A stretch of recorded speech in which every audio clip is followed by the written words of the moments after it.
Hello everyone, welcome back our YouTube channel education craze. तो आज हम करने वाले हैं क्लास 10 मैथ्स का 2024-25 का चैप्टर नंबर 1 रियल नंबर। ठीक है, तो जो चैप्टर है हमारा रियल नंबर, ये दो पार्ट में डिवाइडेड है। कौन कौन सा? उसके दो पार्ट है, एक है रैशनल नंबर, एक है इरेशनल नंबर। ठीक है, तो रैशनल नंबर को मिला दिया जाए तब बनता है हमारा रियल नंबर। ठीक है, रियल नंबर में कहूँ तो दुनिया के सारे नंबर आते हैं। ठीक है, तो सबसे पहले इसकी बात करते हैं रेशनल नंबर, क्योंकि इसके दो पार्ट डिवाइड होता है, रेशनल नंबर, इरेशनल नंबर। ठीक है, तो रेशनल नंबर की बात करें तो रेशनल नंबर में नॉर्मली आता क्या क्या? एक आता है हमारा होल नंबर, ठीक है, एक आता है हमारा नेचुरल नंबर और एक आता है हमारा इंटीजर्स। ठीक है, इन सबको हम अपॉन पी अपॉन क्यू की फॉर्म में लिख सकते हैं। रेशनल नंबर यही तो होता था हमारा, क्या होता था रेशनल नंबर, जिसको हम पी अपॉन क्यू की फॉर्म में लिख सके, लेकिन क्यू की वैल्यू जीरो नहीं चाहिए, क्योंकि जीरो जो है डिनोमिनेटर में उसकी वैल्यू होती नहीं है। ठीक है, तो हमारे कौन कौन से तीन नंबर हो गए? Whole number, natural number, integers. ठीक है, ये हमारे क्या होते हैं? रेशनल नंबर होते हैं। ठीक है, अब इनमें सबसे ज्यादा इंपॉर्टेंट पॉइंट है कि ये जो नंबर्स होते हैं, इनमें जो natural number, whole number, integers होते हैं, इनके अंदर भी दो एक इंपॉर्टेंट नंबर होते हैं। ठीक है, उसी के ऊपर ये पूरा चैप्टर है। उसमें कौन से दो इंपॉर्टेंट नंबर? एक होता है हमारा प्राइम नंबर, एक होता है हमारा कंपोजिट नंबर। ठीक है, प्राइम नंबर वो होता है जो सिर्फ खुद के टेबल से डिवाइड हो जाए और वन से भी एक्चुअली कहना चाहें तो कि वन से भी डिवाइड हो जाए। ठीक है, क्योंकि प्राइम फैक्टर के फैक्टर होते क्या है? वो खुद होता है वो नंबर और वो वन का फैक्टर। ठीक है, तो प्राइम नंबर्स वो होते हैं जो खुद के टेबल से डिवाइड होते हैं, जैसे कि हो गया 2 हो गया, 3 हो गया, 5 हो गया, 7 हो गया, 11, 13 एक्सेट्रा एक्सेट्रा। ठीक है, इस तरीके से। कंपोजिट नंबर क्या होते हैं? जो खुद के टेबल से भी डिवाइड हो जाए और दूसरों के टेबल से भी डिवाइड हो जाए, जैसे कि हो गया 4। सबसे स्मॉलेस्ट कंपोजिट नंबर होता है यहाँ पे 4। ठीक है, 4 के बाद आता है 6, 8, 9। अब कहोगे 9 कैसे? कोई 9 तो देखो अपने से भी हो जाएगा, 3 से भी हो जाएगा ना, इस तरीके से। 10 हो गया, 12 हो गया, 14, इस तरीके से बहुत सारे कंपोजिट नंबर है। इस तरीके से प्राइम नंबर भी बहुत सारे हैं। ठीक है, अब दोनों में आप लोग नोटिस कर रहे होंगे कि यहाँ पे प्राइम नंबर 2 से स्टार्ट हो रहा है और कंपोजिट नंबर 4 से स्टार्ट हो रहा है, लेकिन दोनों में ही 1 नहीं आ रहा है। तो 1 तो है, 1 जो है ना तो प्राइम नंबर होता है ना ही वो कंपोजिट नंबर होता है। ठीक है ना, तो 1 इज नाइदर प्राइम और नॉर कंपोजिट नंबर। ठीक है, एक पॉइंट तो यहाँ पे क्लियरिटी मिल चुकी है। ठीक है, अब इसके अंदर इंपॉर्टेंट पॉइंट क्या आता है? एक हमारी एक थ्योरम आती है जिसके ऊपर पूरा चैप्टर चलता है। उस इंपॉर्टेंट थ्योरम का नाम है फंडामेंटल थ्योरम ऑफ अर्थमेटिक। ठीक है, अभी फंडामेंटल थ्योरम ऑफ अर्थमेटिक क्या कहती है? किसी भी कंपोजिट नंबर को अगर हम प्राइम नंबर्स की फॉर्म में लिख दें तो वो हमारा क्या होता है? फंडामेंटल थ्योरम ऑफ अर्थमेटिक होता है। जैसे मेरे पास एक नंबर है 10 के अगर मैं फैक्टर्स करूँ, जैसे कि हमने छोटी क्लासेस में किया था 10 के फैक्टर्स, जैसे लिख सकते हैं इसको 2 × 5। तो देखो ध्यान से नोटिस करो, 2 भी क्या एक प्राइम नंबर है और 5 भी क्या एक प्राइम नंबर है। किसी भी कंपोजिट नंबर को आप ब्रेक करोगे और प्राइम नंबर्स की फॉर्म में लिख दोगे तो वही हमारा फंडामेंटल थ्योरम ऑफ अर्थमेटिक कहलाता है। ठीक है, जैसे कि एक नंबर ले लो मैं 16। अब 16 को कैसे ब्रेक करके लिख दोगे? ऐसे मत लिख देना 16 को 4 × 4। 4 कंपोजिट नंबर थोड़ी ना होता है, मतलब 4 जो हमारा प्राइम नंबर थोड़ी ना होता है, हमें इसको प्राइम नंबर्स की फॉर्म में लिखना है। 16 को मतलब ऐसे लिखेंगे 2 × 2 × 2 × 2, इस तरीके से। ठीक है, ऐसे मेरे पास एक नंबर है मान लो 36, तो उसको मैं ये लिखूंगा 6 × 6 नहीं लिखूंगा। क्यों नहीं लिखूंगा?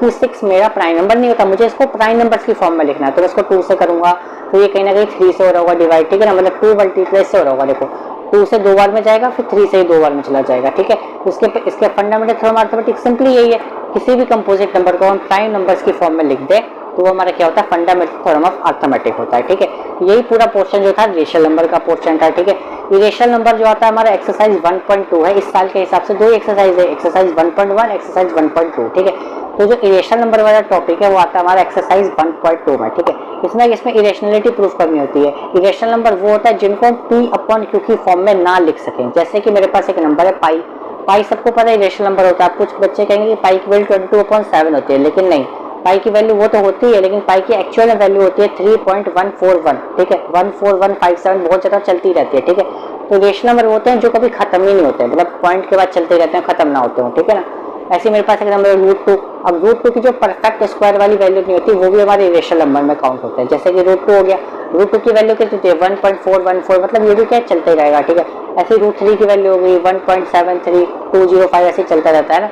√5 की वैल्यू हो गई, √7 हो गया, √9 नहीं हो सकता क्योंकि √9 की वैल्यू जो 3 हो जाती है ना, √6 हो गया, √8 हो गया। तो ऐसे परफेक्ट स्क्वायर वाले जो होते हैं ना हमारे, वो वाले नंबर छोड़ दिए जाए। तो सिंपली अगर मैं प्राइम नंबर्स की बात करूँ या कंपोजिट नंबर भी कुछ कुछ हो जाते हैं बीच, जैसे 6 हो गया, 7 हो गया, 8 हो गया, 2 हो गया, 3 हो गया, 5 हो गया, 11 हो गया, 13 हो गया। ठीक है, इस तरीके के जो होते हैं ना, √12 हो गया, इस तरीके के जो नंबर्स होते हैं ना वो हमारे क्या होते हैं?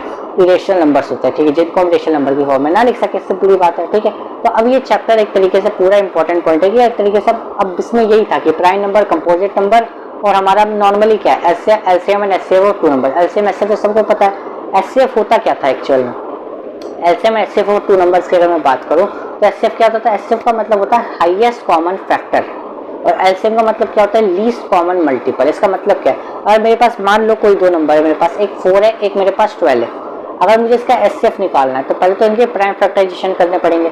4 के फैक्टर क्या हो जाएंगे, 2 मल्टीप्लाई 2 मल्टीप्लाई, है ना, सिंपल सी बात है, 2 मल्टीप्लाई 2 हो जाएगा ना। ऐसे 12 के फैक्टर क्या हो जाएंगे, 2 मल्टीप्लाई बाय 3। अब आप ध्यान से नोटिस करो कि 4 वाले और 12 वाले दोनों नंबर में क्या है, यहाँ पे एक 2 कॉमन आ रहा है और यहाँ पे दूसरा वाला 2 भी क्या आ रहा है, यहाँ पे कॉमन आ रहा है, ठीक है। तो जो पार्ट कॉमन आ जाता है उसी को हम क्या कहते हैं, एचसीएफ कहते हैं। तो यहाँ पे देखो एक 2 कॉमन आ गया तो वो 2 को लिख देंगे। अब जो 2 कॉमन आता है ना, पर जैसे 2 यहाँ पे यहाँ पे नीचे वाला 2 और एक ऊपर वाला 2 दोनों कॉमन आ रहा है, तो उसको हम एक ही 2 मान लेते हैं, एक पेयर बन जाता है, इस पेयर को हम एक ही 2 मानेंगे, ठीक है। ऐसे मेरे पास दूसरा वाला जो है, देखो दूसरे वाले साइड पे देखो 2 वाला और नीचे भी एक 2 है, तो दोनों में एक और कॉमन आ गया, तो उसको भी हम क्या लिखेंगे, एक ही 2 लिखेंगे। तो देखो यहाँ पे पहले एक 2 था और फिर बाद में एक 2 आ गया, तो क्या हो गया, 2 मल्टीप्लाई 2 कितना हो गया, 4 हो गया। तो इसका एचसीएफ कितना हो गया, 4 हो गया। अब एलसीएम कैसे निकालते हैं, एलसीएम में क्या होता है, एचसीएफ वाला नंबर तो आएगा, यानी 4 तो आएगा ही आएगा। अब जो नंबर छूट, जैसे क्या नंबर छूट गया था, वहाँ पे 3 छूट गया था, तो 3 की भी इससे मल्टीप्लाई करा दो तो एलसीएम आ जाएगा। तो क्या आ जाएगा, 4 मल्टीप्लाई 3 कितना हो जाएगा, 12 हो जाएगा। तो एलसीएम एचसीएफ 2 नंबर, तो यही है। क्या करते हैं, एचसीएफ क्या होता है, हाईएस्ट कॉमन फैक्टर, यानी ऐसा एक बड़ा नंबर होता है जो दोनों के टेबल में आता हो। जैसे सिंपली बात है, नोट्स 4 और 12 के टेबल में देखो, 4 के टेबल में 4 उसको डिवाइड कर देगा, ऐसे ही देखो 4 जो है 12 को भी डिवाइड कर देगा। तो सबसे बड़ा नंबर तो 4 ही हुआ ना, 6 नहीं हो सकता, क्योंकि 6 जो है 4 के टेबल में 6 थोड़ी ना आता है, सिंपली बात है, ठीक है ना।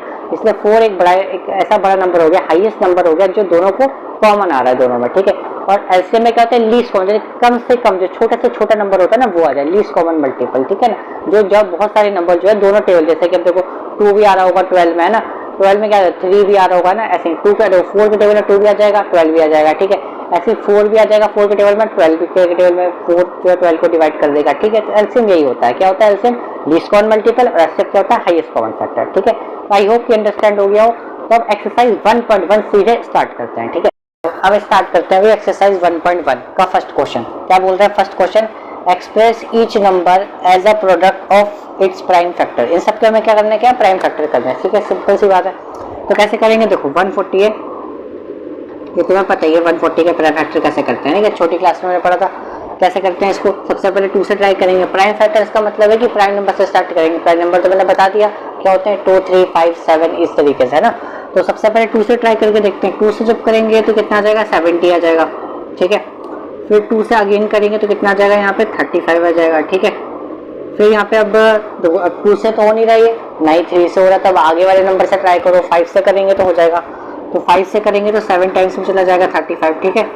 फिर 7 से ये 7 टाइम्स में चला जाएगा, ठीक है। तो उसके प्राइम फैक्टर क्या क्या बने लिख देंगे, ठीक है। क्या लिखेंगे हम, देखो प्राइम फैक्टर, शॉर्ट फॉर्म में प्राइम फैक्टर को पीएफ लिख दिया, ठीक है। Prime factor of 140, prime factor of 140 क्या बना भाई, यहाँ पे 2 मल्टीप्लाई, अब देखो 2 यहाँ पे कितनी बार आ रहा है, यहाँ पे 2 बार। तो जब भी जो मल्टीपल टाइम्स आती है उनको हम स्क्वायर क्यूब में लिख देते हैं। जैसे कि यहाँ पे 2 कितनी बार, 2 बार आ रहा है, तो ऐसे लिख देंगे 2 की पावर 2, ठीक है। मल्टीप्लाई 5 मल्टीप्लाई 7, इस तरीके से ये हो जाएगा हमारा आंसर, ठीक है। ऐसे ही वाला क्वेश्चन है 3825, इसके भी क्या करना है, प्राइम फैक्टर करना है। तो बहुत आसान है, क्या लिखो, पहले तो वैल्यू को लिखो 3825, ठीक है। अब मुझे पता चल गया कि लास्ट में क्या ऑड नंबर है, ऑड नंबर है तो सिंपल सी बात है, ऑड प्राइम नंबर से जाएगा ये। तो सबसे पहले 3 से ट्राई करके देखते हैं। तो 3 से मैंने देखा कि 3 से तो कैंसिल आउट हो जाएगा ये।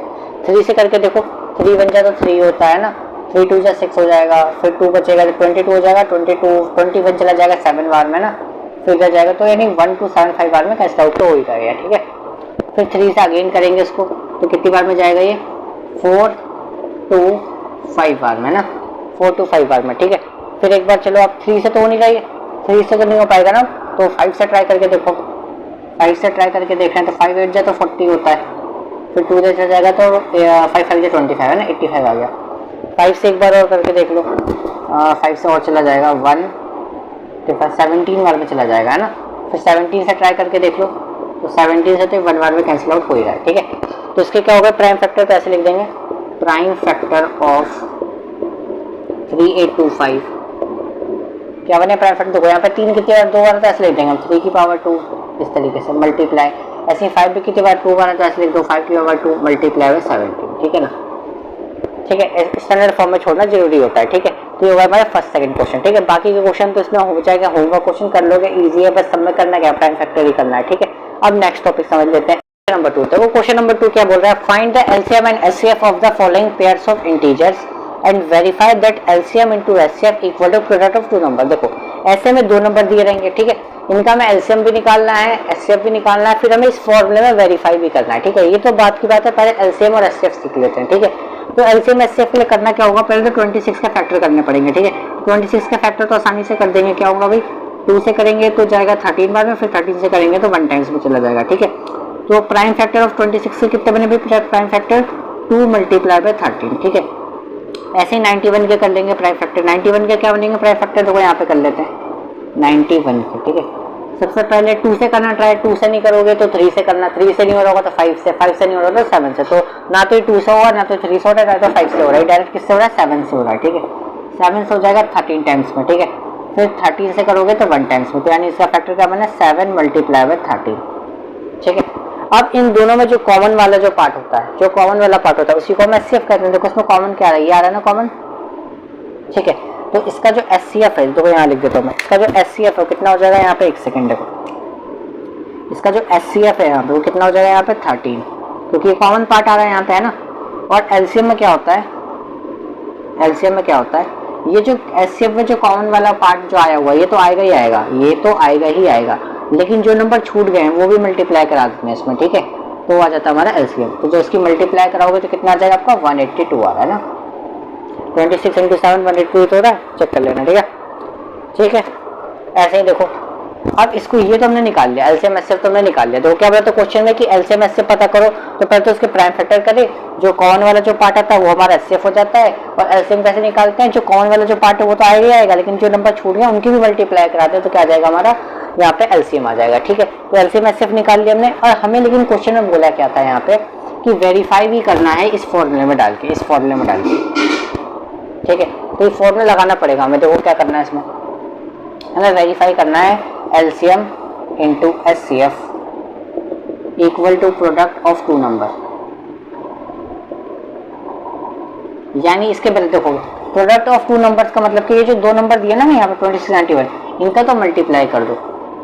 ठीक है, और इनका जो एलसीएम एचसीएफ आया उनकी भी मल्टीप्लाई कर दो, अगर ये इसके बराबर आया तो सही है, वरना क्वेश्चन हमारा गलत हो चुका होगा। ठीक है, तो इन दोनों का एलसीएम हमने कितना निकाला 182 निकाला, फॉर्मूला में रख देते हैं। ठीक है, मल्टीप्लाई कर दो, इनका एचसीएफ कितना है 13 है।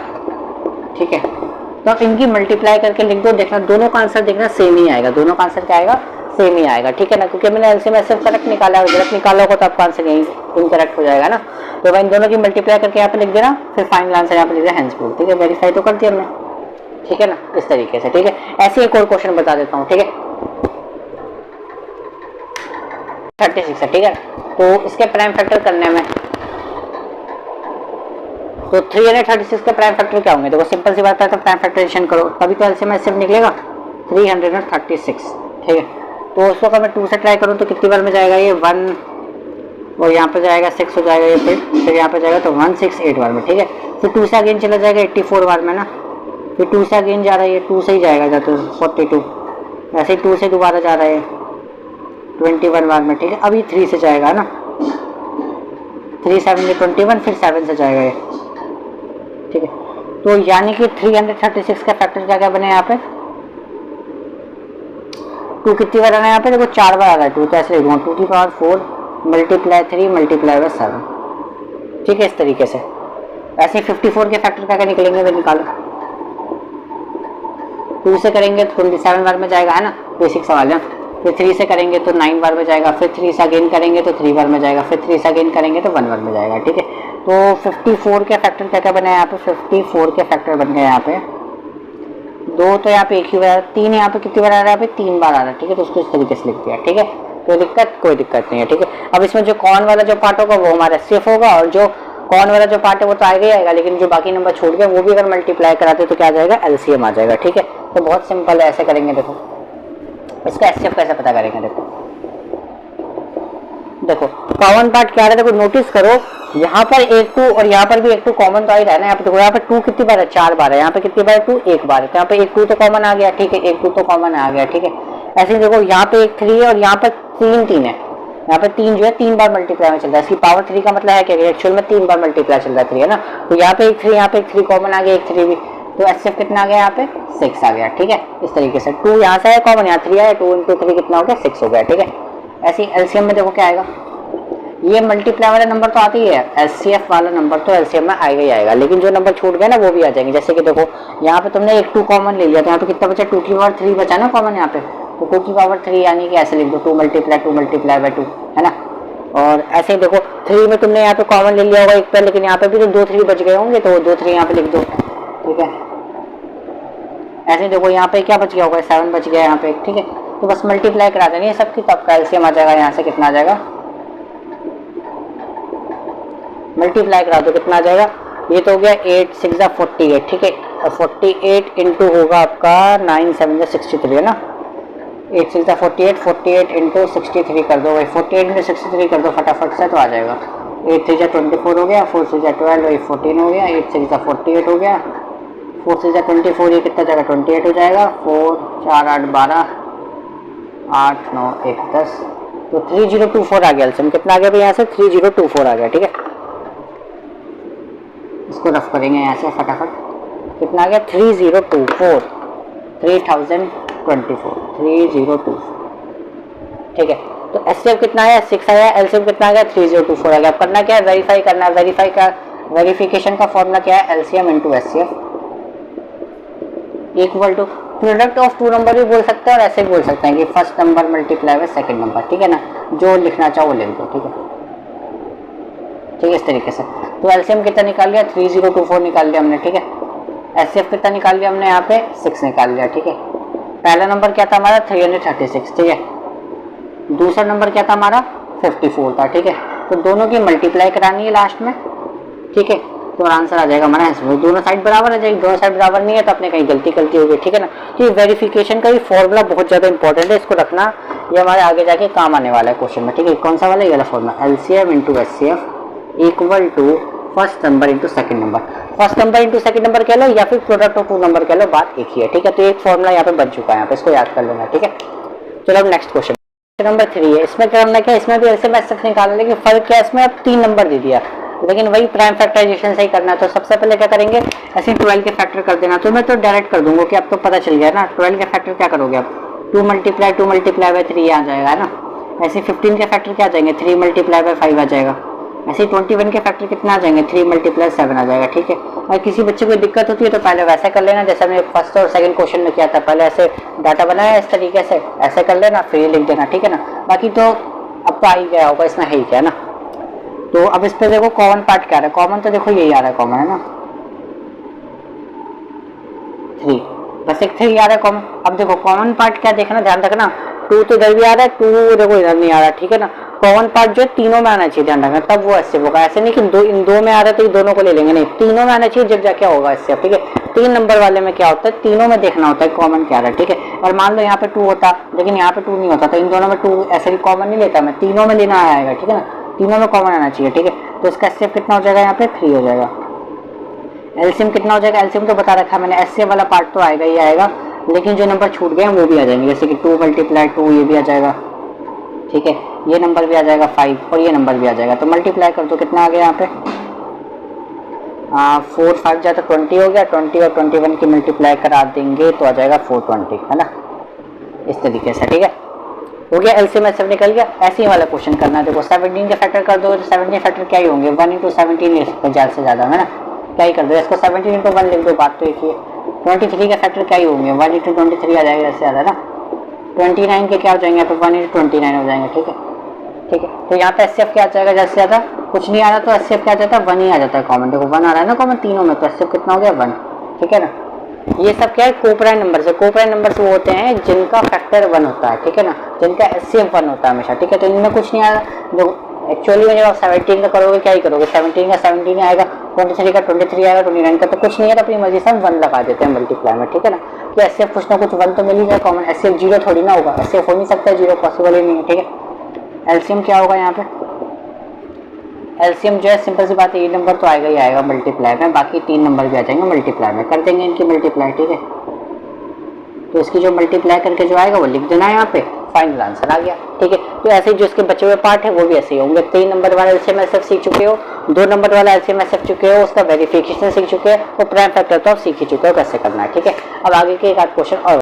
तो भाई इन दोनों नंबर का एसएफ दिया हुआ है 9, हमें इन दोनों नंबर का एलसीएम पता करना है। आप देखो एलसीएम तो पता होगा, तुम लोग क्या करोगे, इसको ऐसे प्राइम फैक्टराइजेशन करोगे, एलसीएम निकालोगे, वो तो कर ही सकते हैं, लेकिन हम इस बार फॉर्मूले से करेंगे। ठीक है, फॉर्मूले से आना चाहिए, फॉर्मूले से सीखना है। ठीक है, तो सिंपली करेंगे क्या, देखो अभी हमने एक फॉर्मूला मैंने बोला था, मार्क किया था कि फॉर्मूला याद कर लेना। फॉर्मूला क्या था वो, एलसीएम इनटू एचसीएफ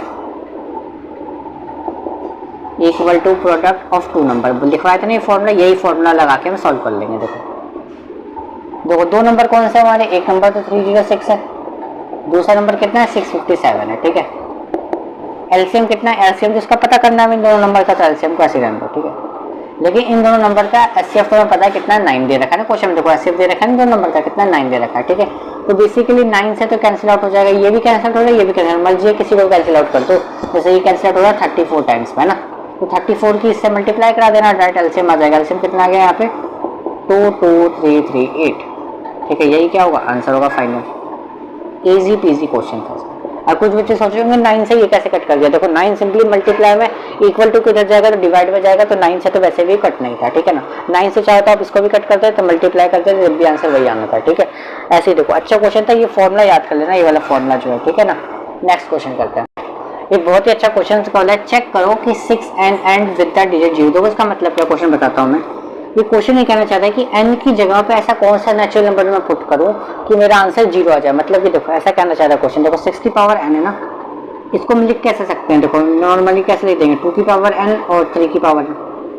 मतलब इसको लिखेंगे कैसे यार, 6 को कैसे लिख सकते हैं, 2 into 3 लिख सकते हैं कि नहीं लिख सकते हैं 2 को, है ना, 6 को सिंपली, और यहाँ पे n तो चल ही रहा है। ठीक है, अब एक बात जानो, किसी भी पूछ रहा है यहाँ पे, किसी भी नंबर के लास्ट में 0 आता है तो देखना उसके फैक्टर में हमेशा 2 और 5 तो आता ही होगा, भले चेक कर लो आप।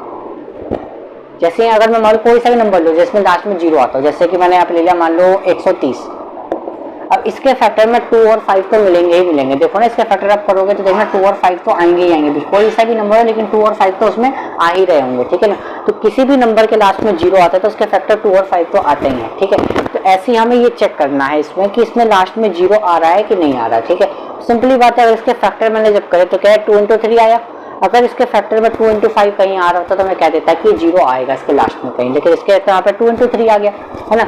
हमें तो 2 into 5 में दोनों ही चाहिए, ऐसा नहीं कि 2 आ रहा है तो काम चल जाएगा, 5 नहीं आ रहा है तो काम चल जाएगा, नहीं, दोनों ही आना चाहिए।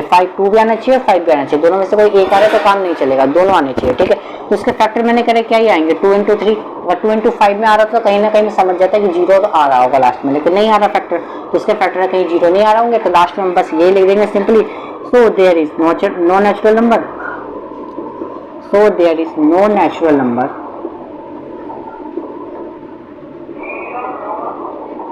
for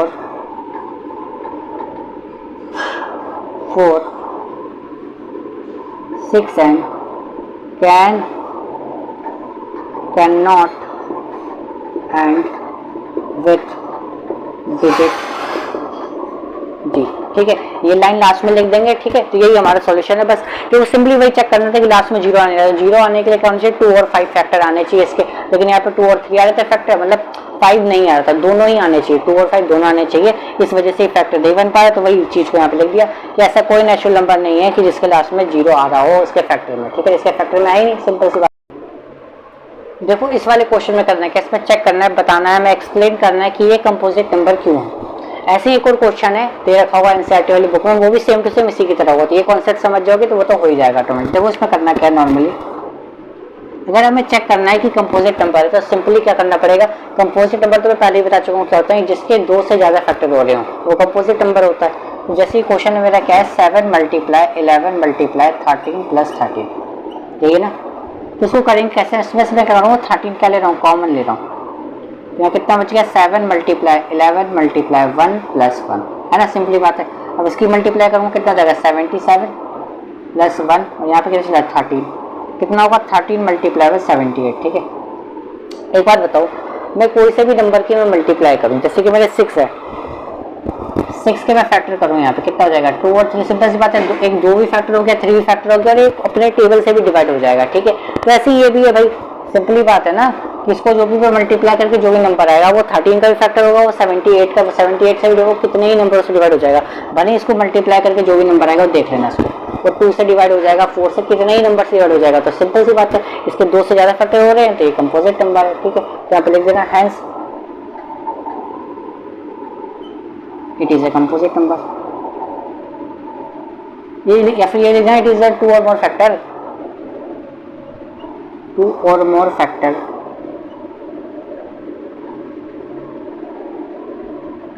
hence it is a composite number। Simply अभी ये लिख दिया लास्ट में यहाँ पे कि इसके 2 से ज्यादा फैक्टर बन रहे हैं तो ये क्या है, मेरे कंपोजिट नंबर है। ठीक है, कंपोजिट नंबर ये था कि 2 या 2 से ज्यादा टेबलों से डिवाइड हो रहा हो तो ये क्या है, सिंपली बात है कंपोजिट नंबर है। ठीक है, ऐसे ही क्वेश्चन दे रखा है एनसीईआरटी में, उसको भी सेम वैसे करना है। उसमें बस 5 लिखा होगा, उसमें 5 को कॉमन लेंगे, सेम वही प्रोसीजर, सेम टू सेम ये लिख देना आपको। ठीक है, अब इसके बचे वर्ड प्रॉब्लम्स। ठीक है, तो वर्ड प्रॉब्लम्स की एक अलग वीडियो आएगी जिसमें उसी टाइप के जो 7th और 8th क्वेश्चन जो है नहीं एनसीईआरटी के हिसाब से, उसी टाइप के बाकी के क्वेश्चन एक अलग वीडियो आएगी जिसमें उसी टाइप के 10-12 क्वेश्चन होंगे। ठीक है, तो आज की वीडियो में इतना ही, तब तक के लिए नेक्स्ट वीडियो में मिलेंगे। ठीक है, तब तक के लिए थैंक यू। और वीडियो अच्छी लगी तो लाइक कर देना, चैनल पर नए सब्सक्राइब कर देना और दोस्तों को भी शेयर कर देना। मिलते हैं नेक्स्ट वीडियो में, तब तक के लिए थैंक यू।